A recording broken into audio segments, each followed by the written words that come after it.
Hello students, this is Krishna Chauhan from PN Institute. In the last video, we have studied regarding the molar conductivity, the conductivity and their factors which are affecting them with the dilution. Plus, we have even seen the effect of the dilution over the molar conductivity and specific conductivity for both weak electrolyte as well as for the strong electrolyte. Okay. So today we are going to study the completely new topic, that is electrolytic cell, that is your electrolytic cell and electrolysis. See, in the very first video or in the very first lecture, I have told you that what we are going to study regarding the batteries. मैंने आपसे कहा था we are going to study regarding the batteries, के how the batteries have been formed, what is the structure or what is the reactions going on in the batteries. The batteries normally which are used are the pencil cell or the batteries which are used in your watches. Those are the small battery or the pencil cells are there. So that their construction and their reactions will be studying in this chapter. Now the second part of the chapter is the electrolytic cell.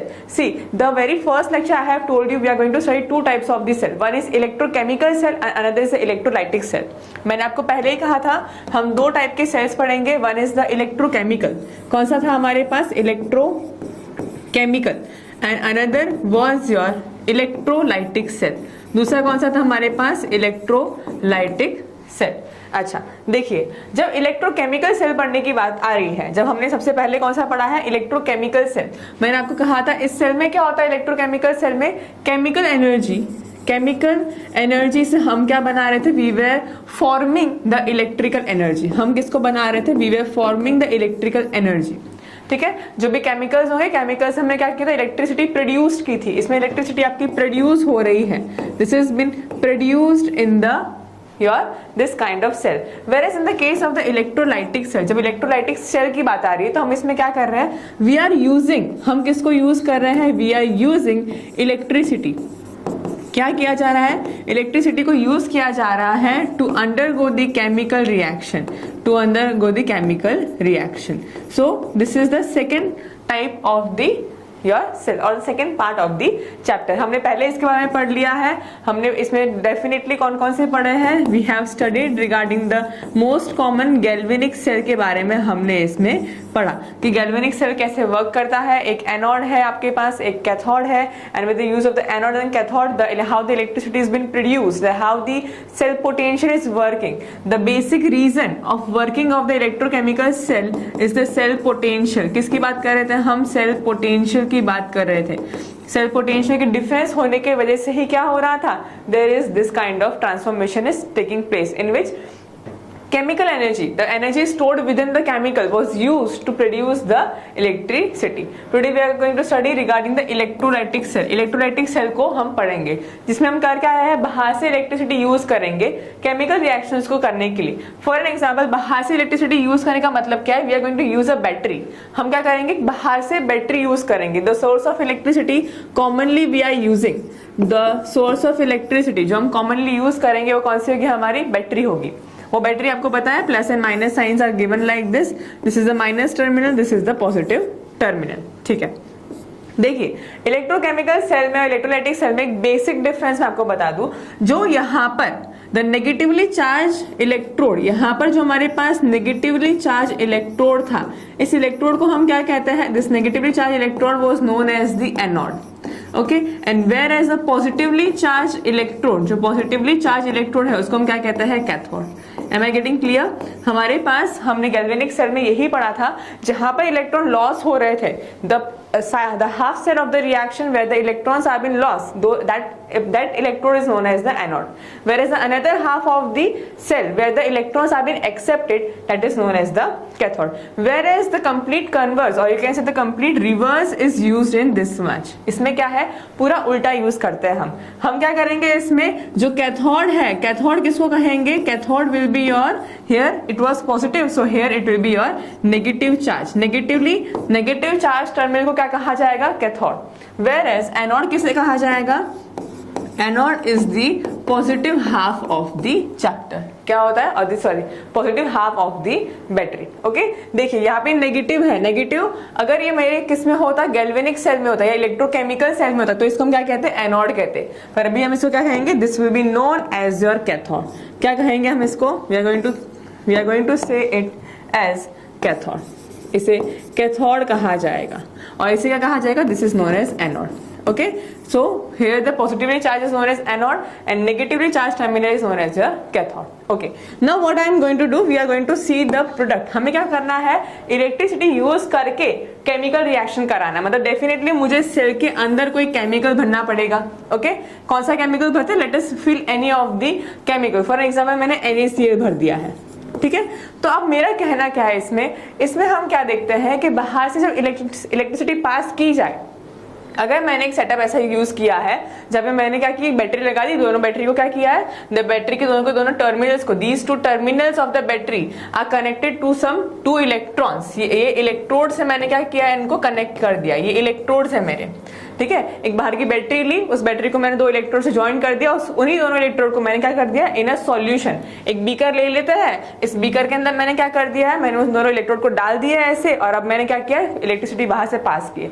Now I want to see the product, कि अगर इसमें electricity pass की जाए, अगर मेरे पास NaCl है और उसका सॉल्यूशन पड़ा है, अगर इसमें मैंने क्या किया, बाहर से इलेक्ट्रिसिटी पास की, तो क्या होगा, what will be the reaction.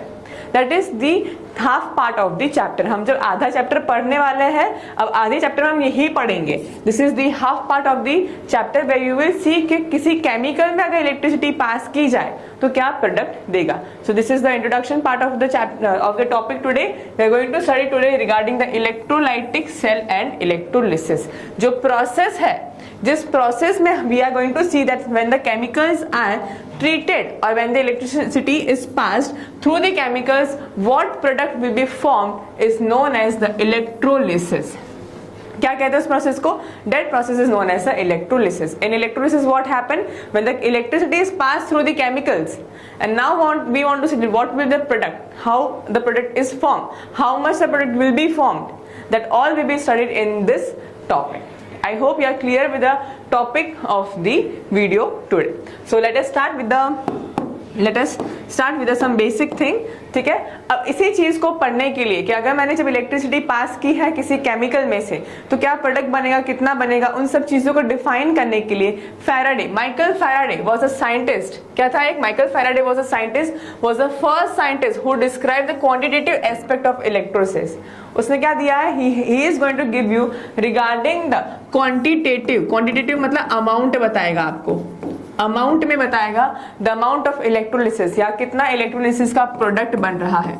उसके लिए उसने क्या किया है, इसमें उस साइंटिस्ट ने आपको दो लॉज दिए हैं जिसको हम कहते हैं Faraday law 1 and Faraday law 2.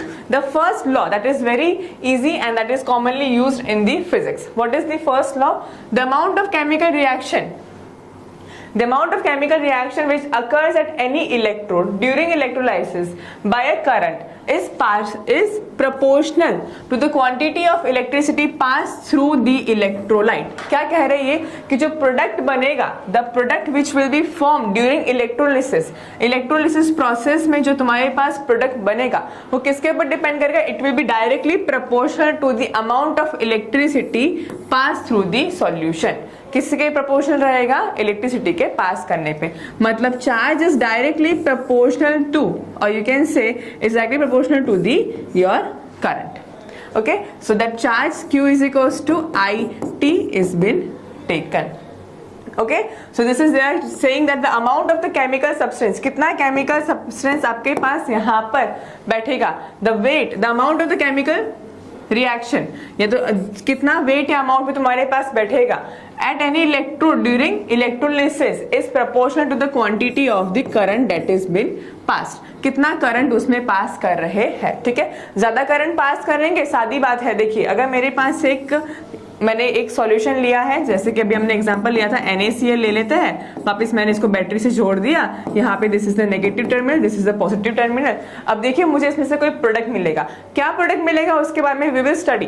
पर प्रोडक्ट कितना ज्यादा मिलेगा, जब तक हम जितना ज्यादा करंट उसमें पास करेंगे उतना ही मिलेगा. ठीक है, सो इसमें जो प्रोडक्ट बन रहा है मेरे पास वो किसके ऊपर डिपेंड करेगा, द अमाउंट ऑफ करंट, कितना करंट मैं बाहर से सप्लाई कर रही हूँ उसी के ऊपर डिपेंड करेगा कि अंदर मुझे प्रोडक्ट कितना मिल रहा है. अगर मैंने ज्यादा टाइम तक करंट पास किया है तो प्रोडक्ट ज्यादा बनेगा. ठीक है, अगर मैंने सिर्फ 2 मिनट के लिए पास किया है तो प्रोडक्ट भी मुझे उसमें कम ही मिलेगा. So they just want to say the amount of the product कितना फॉर्म हो रहा है, it basically depends upon the quantity of electricity passed through it, कितना हमने अमाउंट में इलेक्ट्रिसिटी पास की है। Okay, so now let's move to second law.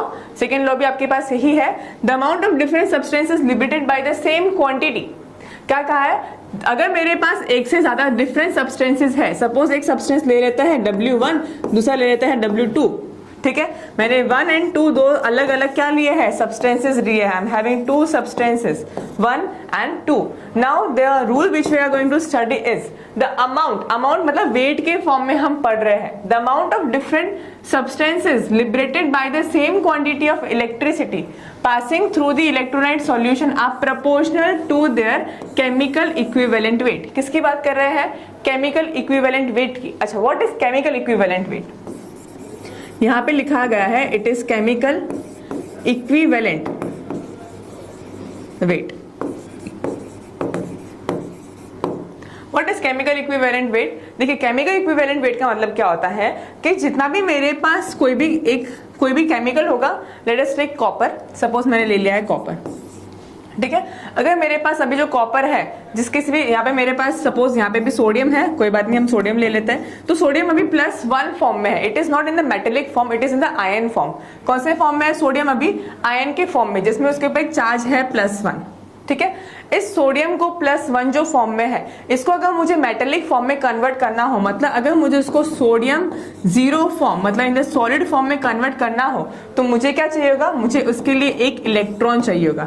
This one electron is the amount of charge required to convert it from ion to the metallic phase, ठीक है। सो ये तुम्हारे पास charge है, that charge will decide the equivalent weight। chemical equivalent weight क्या होता है, it is equal to the molecular mass or the atomic mass divided by the charge required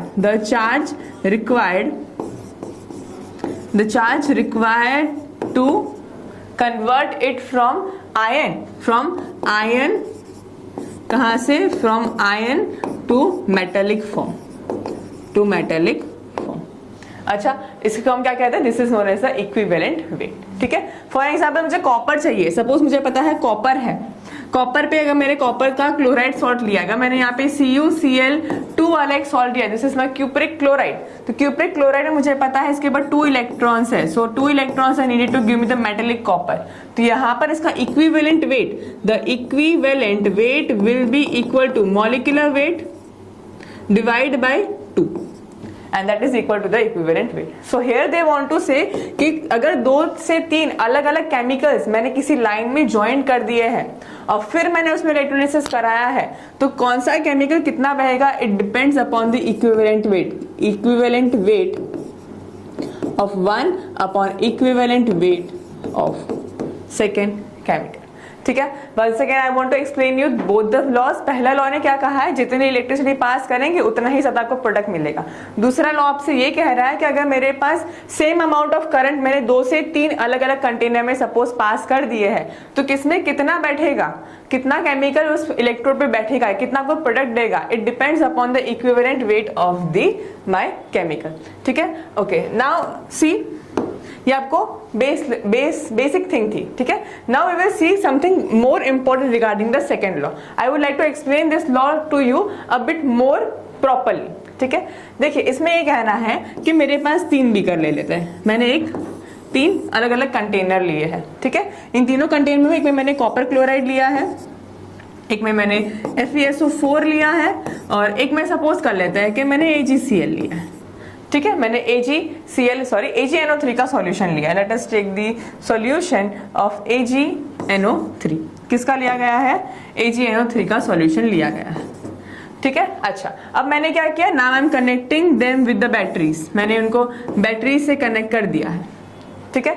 ये batteries जो मेरी कनेक्ट हो रही है, these are the batteries which are getting connected like this, ठीक है। और ये मैंने सभी बैटरी में से कितना करंट पास किया है, सेम, कितना करंट पास कर रहे हैं, same quantity of electricity is pass through the electrolyte. How much quantity we are passing the same quantity, मतलब सभी से मैंने सेम ही पास किया है। यहाँ से भी 1 करंट है, I1 एंड I1, तीनों में सेम करंट पास हो रहा है, ठीक है, करंट पास हो रहा है मतलब Q is equals to I T की बात कर रहे हैं। Same amount of electricity is pass, electricity in the form of I they are talking about, और सेम पास कर रहे हैं मतलब सेम टाइम के लिए, ये भी 5 सेकंड के लिए पास किया गया है, ये भी 5 सेकंड के लिए, ये भी 5 सेकंड के लिए पास किया गया है।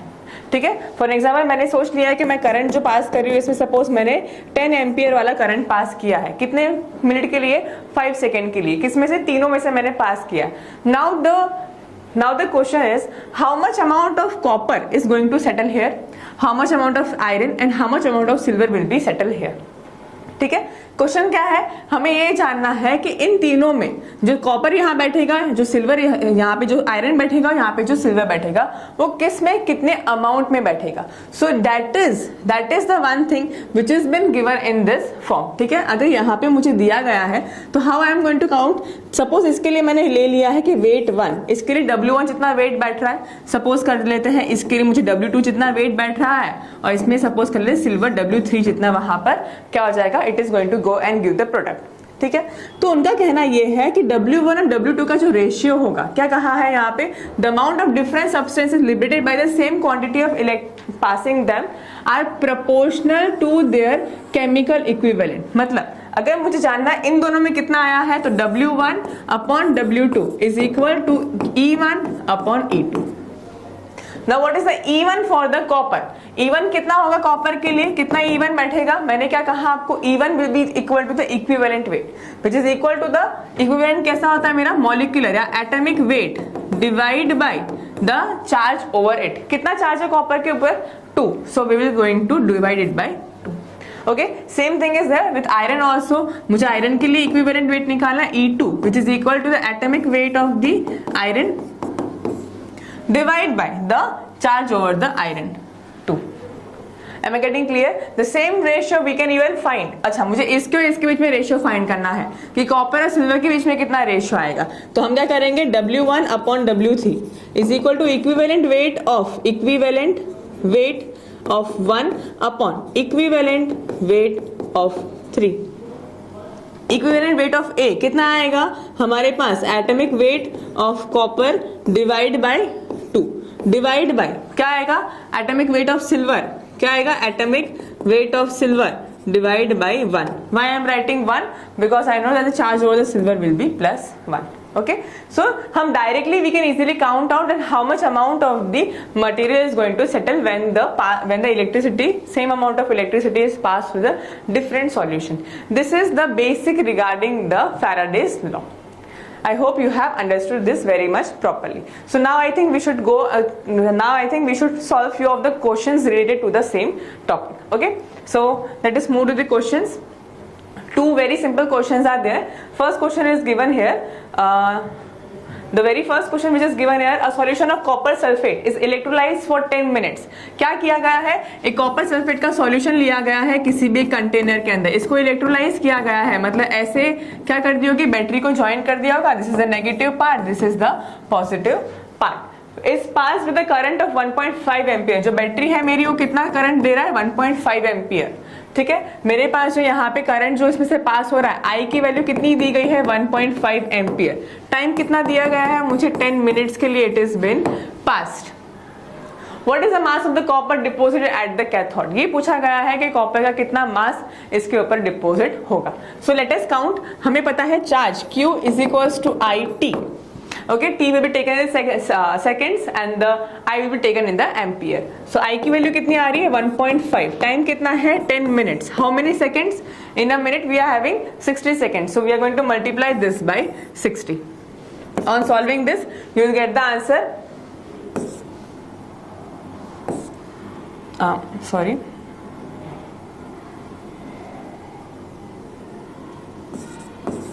(900 coulombs). Okay, 900 coulombs of electricity has been passed. Now see, just now I have told you how much substance is going to your deposit. अभी क्या पूछा गया है, what is the mass of the copper deposited at the cathode। ये लोग ये पूछ रहे हैं कि कैथोड पर कितना कॉपर आके बैठेगा, यहाँ पर कितना कॉपर आकर बैठ जाएगा। ठीक है, सो ये देखने के लिए आप देख सकते हैं, देखिए कॉपर के ऊपर इसमें चार्ज कितना है, +2। ठीक है, तो इसको कितने चाहिए होंगे, it requires 2 electrons to get settle as the your copper solid. देखिए जब हमारे पास एक इलेक्ट्रॉन है, यहाँ पर हमें पता है 2 electrons are required, 2 electrons are required to settle the 1 copper. हमें पता है कि 1 mole of copper weighs how much 63.5 gram. ठीक है, सो इसके लिए हमारे पास कितनी इलेक्ट्रिसिटी रिक्वायर्ड है? We required 2 moles of electron. हमें क्या पता चल रहा है कि 2 moles of electron are needed. कितने चाहिए? 2 moles of electron are needed. ठीक है, अच्छा अब हमें पता है कि 1 मोल, अच्छा ये देखते हैं हम कि 1 मोल ऑफ इलेक्ट्रॉन मतलब कितने हो जाएंगे, कितने इलेक्ट्रॉन्स होंगे उसके अंदर? 6.022 10⁻23 इलेक्ट्रॉन्स विल बी देयर। ठीक है, अच्छा 2 मोल्स है मतलब कितने हो जाएंगे? We will simply multiply how much? We will simply multiply 2 × 6.022 10⁻23 which is equal to your 12 into we will take it 12.066 into 10⁻23। ठीक है, इतने इलेक्ट्रॉन्स होंगे आपके टोटल। हमें पता है एक इलेक्ट्रॉन पे चार्ज कितना होता है? 1 इलेक्ट्रॉन पे चार्ज होता है आपका 1.609 into 10⁻⁻19 कूलम्स। अभी मेरे पास कितने हैं? I am having 12.066 into 10⁻23 electrons. So total charge अगर मैं इसको सॉल्व करूंगी तो आई विल गेट 96500 कूलम्स। बात समझ आ रही है आपको कि मेरे पास जब हम इसको सॉल्व करेंगे 96500 into 2, this is the value. आपको ये चीज समझ आ रही है मेरी? मैंने आपसे क्या कहा? This is all regarding the simple calculation, जिसमें हम लोग क्या कर रहे हैं? We are just simply calculating the amount which is required for the Faraday. ठीक है, इससे हम क्या समझे? देखिए एकदम सिंपल चीज है कि 1 मोल ऑफ कॉपर को सेटल करने के लिए 63.5 ग्राम चाहिए। ठीक है, 63.5 ग्राम को कितना चाहिए? It requires 2 mole of the electricity. हमने क्या किया है कि अगर मुझे देखना हो, I know that if I want to settle 1 mole that is 63.5 gram is required to settle, तो मुझे उसमें कितना चार्ज चाहिए? I need 2 Faraday. 2 × 96500। देखिए हमने यहाँ पे काउंट किया ना 96500, तो अभी मैंने कितना पास किया है? We are just simply passing 900 coulombs. Then how much mass will be settle? Simply what we will do, we will multiply 63.5 into 900 and dividing this by 2 into 96500.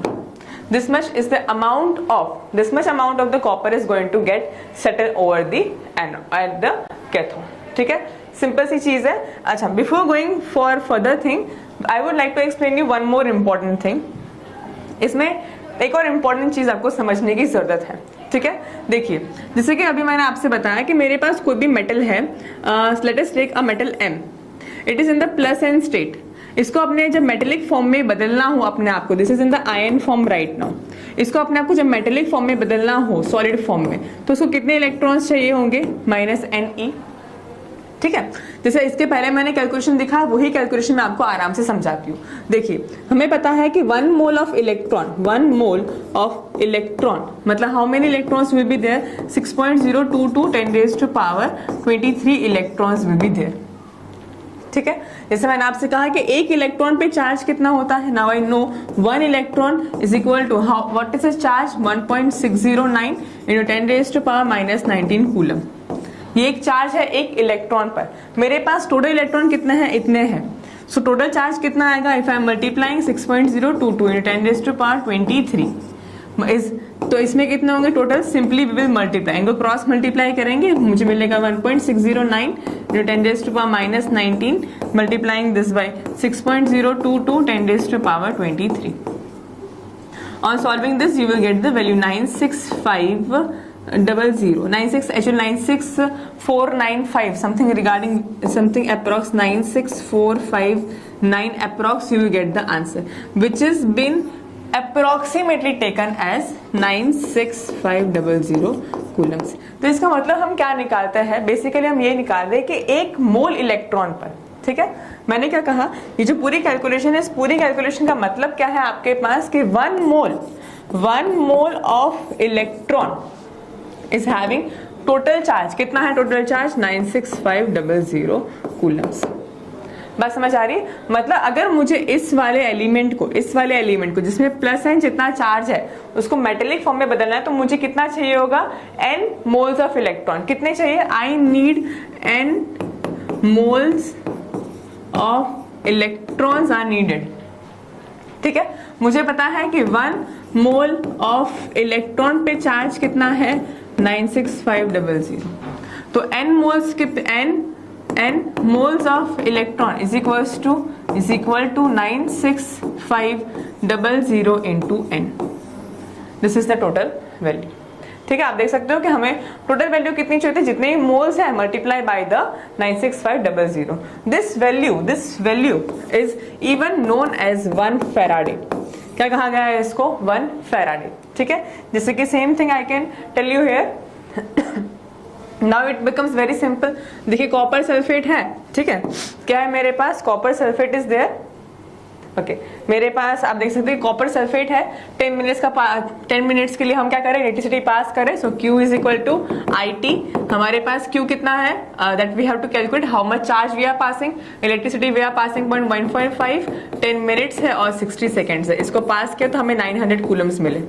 अभी मैंने क्या कहा, कॉपर सल्फेट। कॉपर कौन से form में है? इसमें copper +2 form में है, मतलब इसको 2 इलेक्ट्रॉन चाहिए कॉपर बनाने के लिए। This is been regarded as 2 moles of electron. क्या लिख सकते हैं इसको? This is regarded as 2 moles of electron is needed. How many moles of electrons are needed? We are requiring 2 moles of electron to completely neutralize this 1 mole of Cu plus to the Cu. Okay, so this 2 moles means how much? 2 into 2 moles of electron is means 2 into 96500 coulombs of charge is required. ठीक है, इतना charge required है किसके लिए? 1 मोल copper बनाने के लिए। 1 मोल copper का वेट होता है 63.5 ग्राम। अभी हमारे पास कितना है? We are having only 900। So simply multiplying and dividing this you will get the answer. Divide by 2 into 96500. So you will get the amount of the compound. Another question is there. See if a current is passed. ये ampere दिया है, I की value हमको दे दी गई है 0.5। आप देख सकते हो metallic wire for 2 hours, time भी दिया गया है 2 आवर्स। अच्छा, ये पूछ रहा है how many electrons would flow through the wire, कितना इलेक्ट्रॉन पास हो जाएगा। ठीक है, देखिए पहले हम चार्ज निकाल लेते कि इतने टाइम में कितना इलेक्ट्रॉन्स पास हुए होंगे। Q is equals to IT। I की वैल्यू कितनी होती है? 0.5। टाइम कितना? 2 आवर्स। मुझे टाइम किस में चाहिए? I always need this time in the seconds. ये सेकेंड्स में ही होना चाहिए। ठीक है, it should be in the seconds only. So what we are going to do, we are going to simply multiply this by 2 hours है। 1 our में 60 minutes, 1 minute में 60 seconds. On solving this we will get the answer. 6 is 36. Okay, and this is going to be 1 and 00. This much of coulomb current is been passed. अच्छा, अब इतना क्या है? इतना charge पास हुआ है। This is the amount of charge which is passed. इतना charge आपका पास हुआ है। Charge is passed. जब मैंने उस वायर में से 2 आवर्स 0.5 एम्पियर करंट पास किया, अगर मैंने इस वायर में से 2 आवर्स तक सिर्फ 0.5 एम्पियर पास किया, मतलब मेरे पास एक्चुअल कितना चार्ज पास होगा? 3600 कूलम्स इतना चार्ज मैंने उसमें से पास किया है। ठीक है, अब मुझे पता है कि 1 इलेक्ट्रॉन पे चार्ज कितना होता है? Just now we have seen 1.609 10⁻⁻19 coulombs. ये 1 इलेक्ट्रॉन पर चार्ज है। अभी टोटल चार्ज मैंने कितना पास हुआ है? कितना हुआ है total charge? Total charge is how much? 3600 coulombs. So how many electrons would have passed through that wire? Simply we will just divide the value 3600 divide by 1.609 into 10⁻⁻19. This much of electrons would have been passed through the wire. Okay, so this is a very simple topic, very simple calculation is there where we have to basically calculate the amount of charge which is passed and what is the charge over the ion. हम जिसके ऊपर निकाल रहे हैं कितना time लगेगा, कितने amount में बैठेगा, उसको काउंट करने के लिए हमें क्या देखना है? We have to simply see the charge. जैसे मैंने आपको इसके पहले वाले में भी मैंने आपसे यही चीज यहाँ पे एक्सप्लेन कही थी कि अगर मेरे पास कोई m प्लस n जितना चार्ज है उसके पास, मुझे इसको सेटल करना है। So how much? अच्छा, मुझे इसको सेटल करना है तो मुझे यहाँ पर कितना चाहिए होगा मेटल में कन्वर्ट करने के लिए, मुझे n moles of electrons are needed, n moles of electrons, n moles of electron are needed, and this n moles of electron are being calculated as n Faraday. ठीक है, एक मोल इलेक्ट्रॉन पर, one second I am telling you, 1 mole of electron is equal to 96500 coulombs. एक mole electron पे charge पूरा calculate किया जाए तो अप्रॉक्स में 96500 आता है, which is mean taken as 1 Faraday. So n Faraday के लिए simply we are multiplying the value. I hope you have understood the topic very well and now you will be able to solve these kind of further questions. Thank you.